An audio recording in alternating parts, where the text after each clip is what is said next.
Hi guys, Robbo46 here and welcome to the race results and analysis for yesterday's MotoGP race at Le Mans. It was Marc Marquez who was on pole position with Andrea Dovizioso in second and Jorge Lorenzo third. Off the line, Marc Marquez didn't actually get a too bad a start, but it was Dovizioso who got the best start off the line.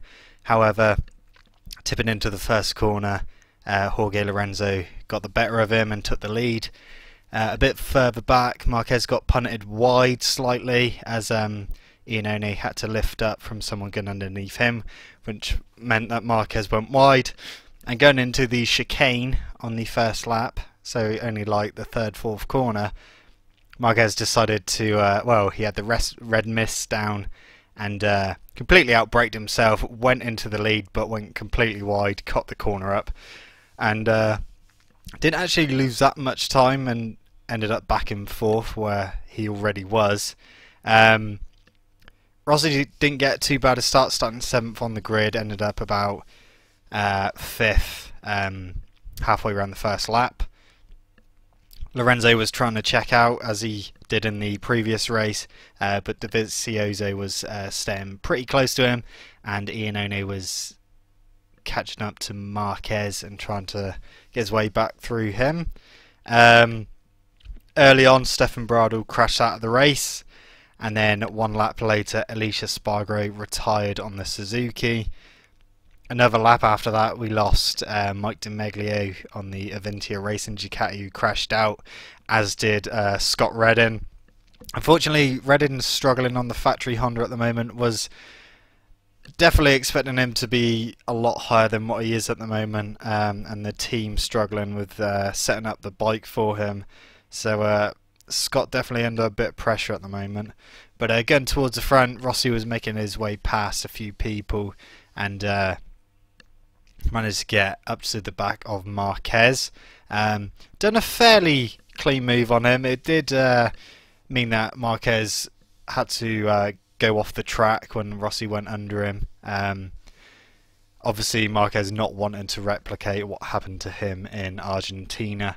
So Rossi got past and then immediately started gapping Marquez, which kind of threw the question out there, did Marquez have a problem?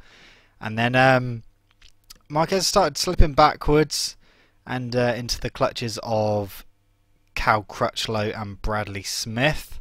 Rossi, meanwhile, trying to get his way to the front. I will say it was on the second lap, I believe, that Jorge Lorenzo broke the lap record, but 2 laps later on the fourth lap, Rossi broke the lap record with a 1:32.879, and he was right on the back of Iannone, although he did make a couple of mistakes and drop back a little bit, but then caught him again.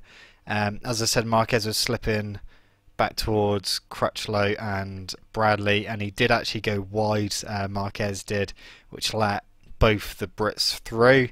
21 laps to go, Crutchlow coming out of the chicane.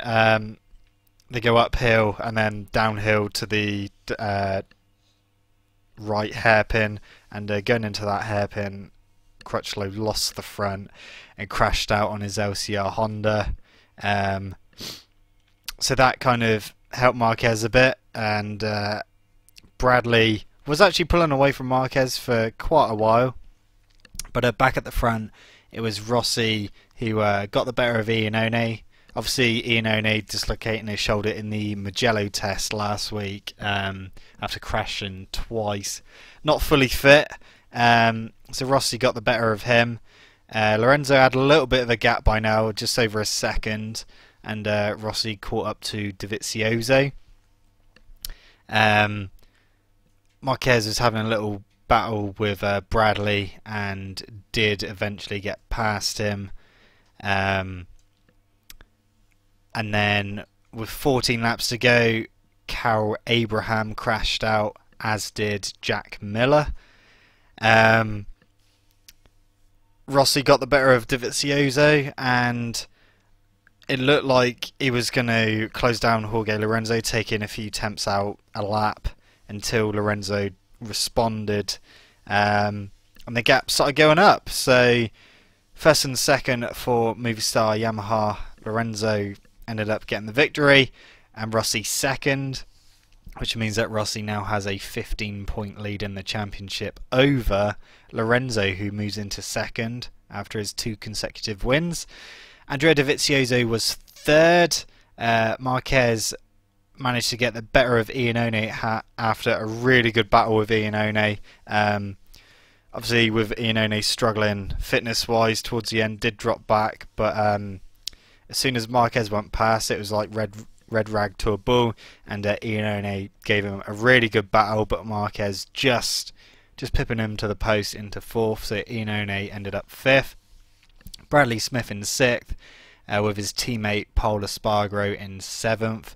Yoni Hernandez was 8th. Maverick Vinales on the sole surviving Suzuki in 9th, so good top 10 for the rookie. Danilo Petrucci was 10th. Nicky Hayden in 11th, which I believe was the top open class bike. Loris Baz, a good result for him on home soil, in 12th for the Forward Racing Yamaha. Hector Barbara in 13th. Eugene Laverty point scoring position in 14th for the Aspar MotoGP team. Alvaro Bautista on the Aprilia, getting a single point in 15th, so good showing for the Aprilia. Danny Pedrosa, I did forget to mention, he did end up crashing. It was either on the, I think it was either the first or second lap, which meant he went back dead last. And obviously this is his first race since he's had his operations on both his arms. Didn't quite make the impact that he probably usually would have done. He ended up down in 16th. Alex DeAngelis was 17th, and rounding up in last place, 18th, was Marco Melandri. So all in all, pretty good race. Definitely good for Yamaha. It does look like Honda on the back foot at the moment. Only one of the factory bikes actually scoring any points, so Honda won't be happy with that, especially when you got both Yamahas and both factory Ducatis in the top 5. So Honda got some work to do again. But yeah, like I said about Pedrosa, it was a shame that he crashed. He did lose the front. It was a pretty slow crash, so he didn't damage his bike too much, so he did manage to get back on and get going again. But like I said, he didn't really make any inroads like he usually would. But yeah, that's it from me, guys. Thank you so much for watching. Don't forget to leave this video a like, subscribe to my channel, and I shall see you guys in the next video. See you!